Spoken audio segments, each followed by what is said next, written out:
30 nuovi ispettori Spisal da assumere entro l'anno e un aumento dei controlli nelle aziende del Veneto, almeno 400 in più rispetto al 2017.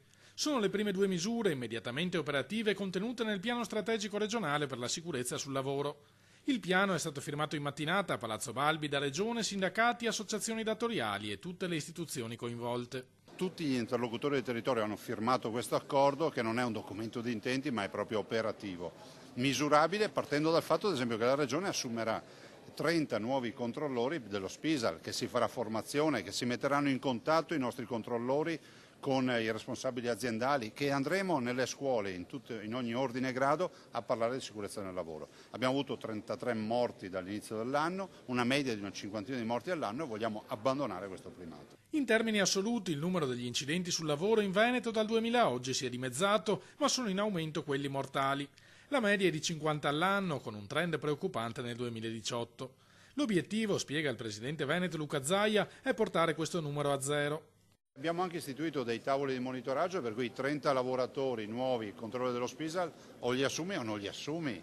E poi abbiamo un dato misurabile che è quello del numero dei morti. Deve calare il numero dei morti, visto considerato che la media veneta è di una cinquantina di persone che perdono la vita ogni anno lavorando. Il tavolo istituzionale per la sicurezza del lavoro convocato dal presidente Zaia si era riunito per la prima volta pochi giorni dopo il terribile incidente alle acciaierie venete di Padova. 2 mesi di lavoro di tutti i soggetti coinvolti hanno portato al piano firmato oggi. Evitiamo toni trionfalistici perché quello che abbiamo di fronte agli occhi sono più di 40 morti sul lavoro in questa regione. Questo è il primo miglio di un percorso lungo, tutto da fare, e oggi iniziamo nella direzione giusta. Il piano dà tutta la possibilità di investire in risorse umane, in formazione, in conoscenza e cultura sulla prevenzione a partire dalle scuole elementari, alle scuole medie, alle scuole superiori.